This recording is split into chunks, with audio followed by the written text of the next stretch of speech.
taking a rail trip by train in the western United States, specifically on Amtrak.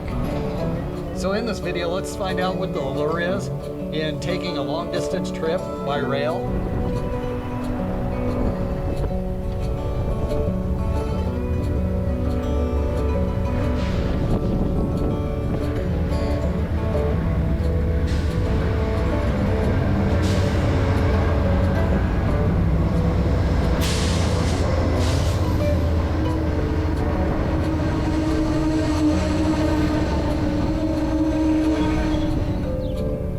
Giddy up and hop on this old iron horse.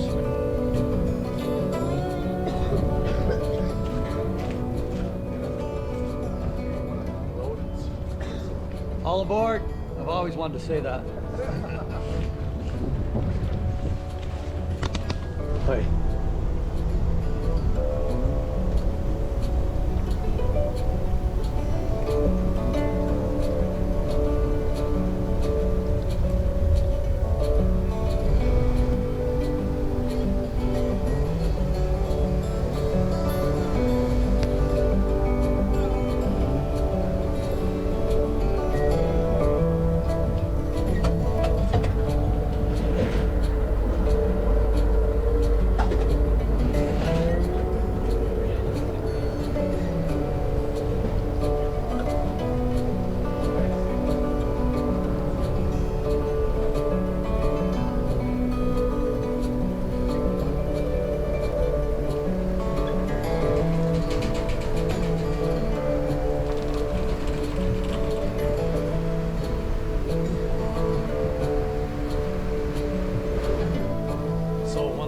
When you're traveling by train, walking down the aisles, make sure you don't get too drunk. It's hard enough to walk already.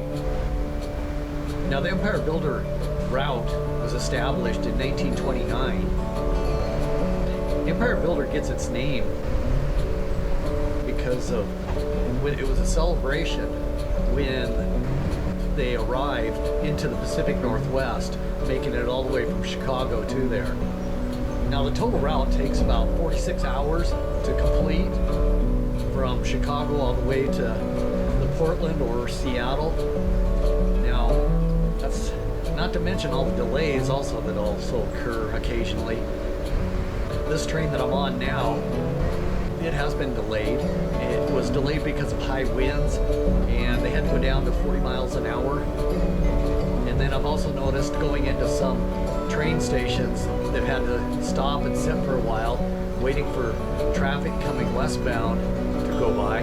Now, the average speed for the Empire Builder is 50 miles an hour, and it does get up to 79 miles per hour. Now, this route, the Empire Builder, the busiest passenger routes taken,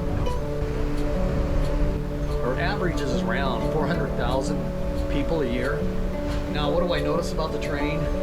It's nice and relaxing travel. The sway of the train going back and forth. Pretty relaxing, put you to sleep in no time. If you're bringing kids, you put them to sleep in no time also.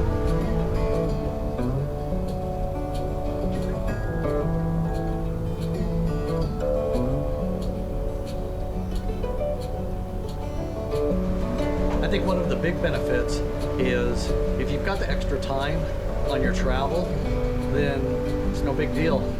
Traveling by train is just great. It's like an extended vacation. So what's the difference between Amtrak and an airline travel? Well, one of the biggest things is you get twice as many bags that you can carry on as well as check.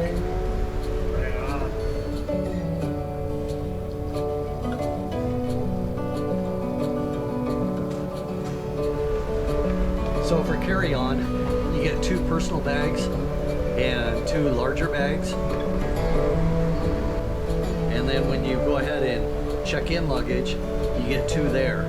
So as mentioned, you get double the capacity rather than flying on the airline. Now, when it comes to security, that's quite different too from airline travel. I went through absolutely no security coming on the train. They do have restrictions on what you can bring on the train, just as they do on an airplane. So rail service on the most part can be a cost savings when you're traveling. One of the other differences between air and train travel is at your train stations, generally you have very little traffic getting there and finding parking, unlike airline travel.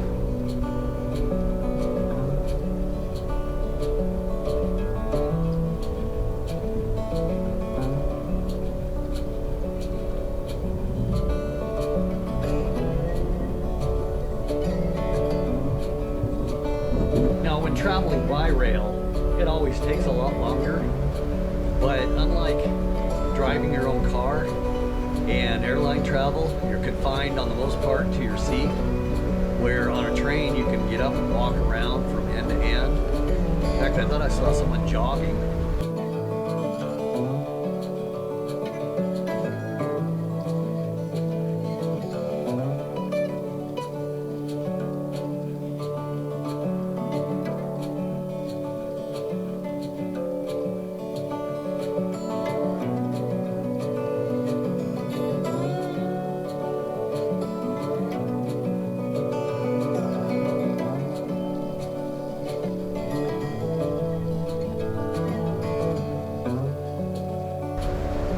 Now the Empire Builder, it travels between to and from Chicago to Portland or Seattle. Now a lot of times when you book the Empire Builder, you'll see that there's two trains, number 8 and number 28. Now 28 originates and concludes in Portland, and number 8 originates and concludes in Seattle. So if you're in Spokane, that's where they separate and go their own ways. Spokane, Washington, that is. When you're booking it, if you've got the choice, if you're getting on after Spokane or coming from Chicago and getting off before Spokane, Washington, which do you pick? Number 8 or 28? Well, it really doesn't make much difference, but if you look at the percentage of the train capacity that's filled, you'll have a better chance of getting a window seat if you, of course, get one that's less full. So you may want to look at that if you have the desire to have a window seat. Now on this trip, what I'm finding is not a lot of people on the train. It's about one person per complete row, both sides. One other thing that may make a difference is number 28 going to Portland has fewer sleeper cars than the one 8 going to Seattle. When you go ahead and book your reservation with Amtrak, they'll possibly follow up with you if they've got sleeper cars open, and that program's called Bid Up. If you so desire, you can go into the bidding war with other passengers to get that sleeping car. Otherwise, I find the coach class seats are pretty comfortable. They're kicked back quite a ways, lots of leg room, quite unlike airplane seats, unless you're in first class, of course.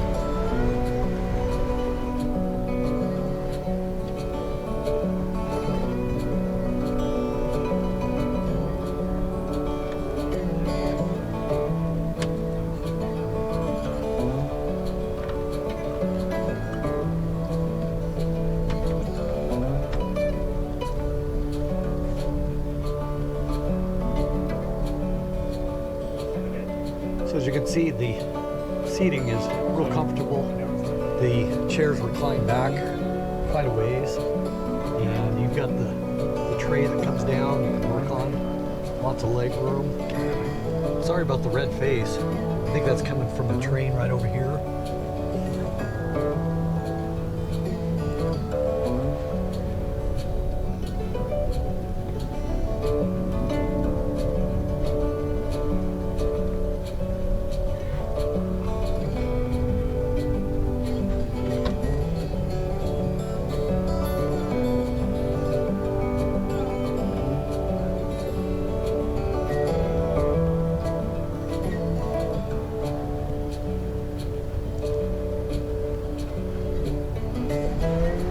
One thing I noticed when traveling on Amtrak is in the coach area, a lot of people are sleeping in that area. So generally people try not to talk much, keep it down. Otherwise, if you come to the lounge area here, like I have, you can blabber all you want, like I am. Now the Empire Builder has a dining car and a cafe that you can visit. And they also have this observation car. And this is called the Sightseer on the Empire Builder. Now the front dining car, that's specifically for people in sleepers, but attached here to the observation car, the Sightseer, you have an area over here with tables, and you'll find people sitting at tables there, playing card games and other things, relaxing. Let's check out the cafeteria. Be careful, these steps are rather steep.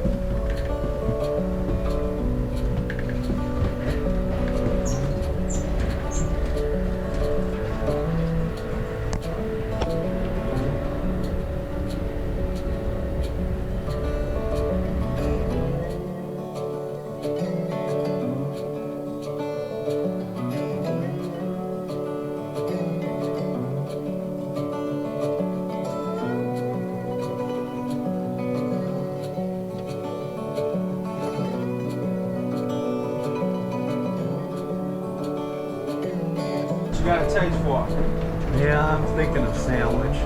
Okay.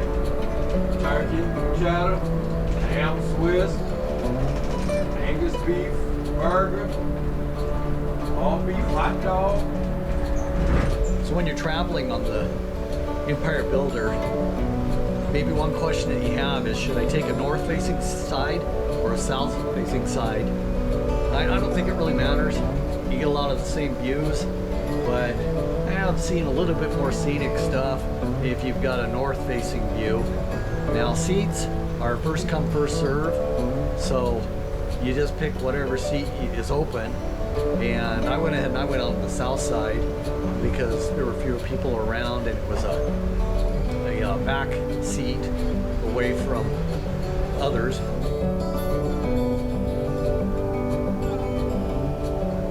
Now let's go down into another rail car, check out the bathrooms. I'll show you from small, medium, and then large bathrooms.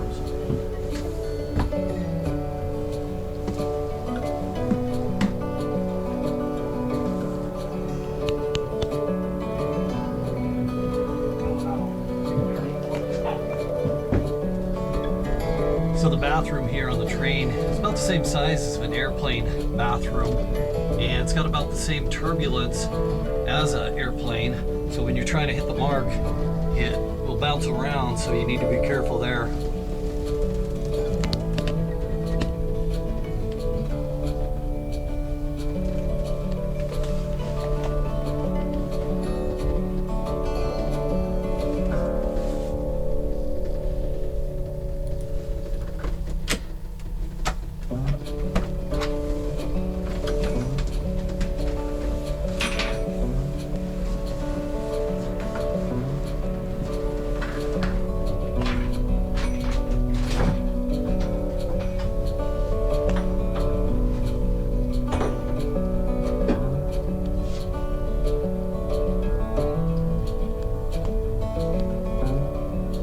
And one thing to watch out for when you're in these bathrooms is the buttons you push.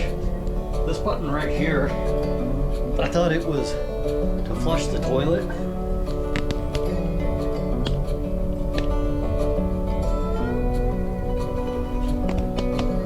Of course, I can't get down far enough to see what it says, so I pushed it. I thought it flushed the toilet, and bells started going off all over. It was calling an attendant. So be careful there.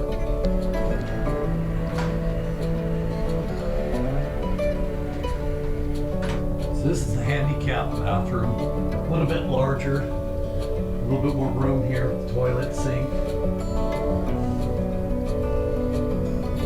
Unlike the other toilet, which is about the same size as an airplane toilet.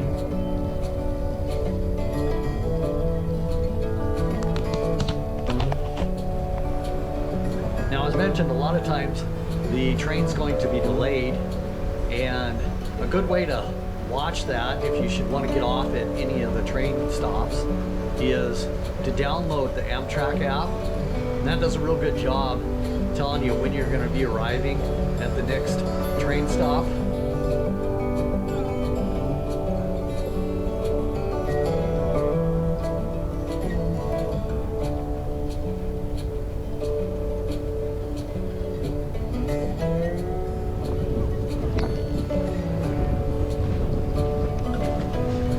This is one of the train stops. They call them smoke breaks.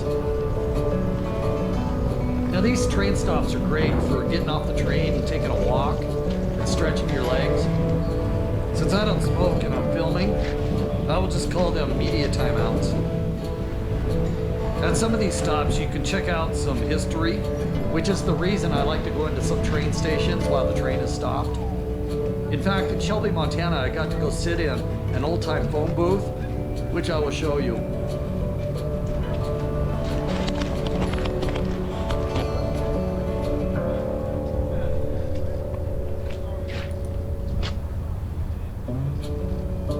So on a stop in Heber, Montana, this is the Great Northern steam locomotive that you can stop and see. It was built in 1930 and it was retired in 1957. And it used to take this route daily on the Empire Builder route. Old-time telephone booth, but no phone in it. So let's place a phone call.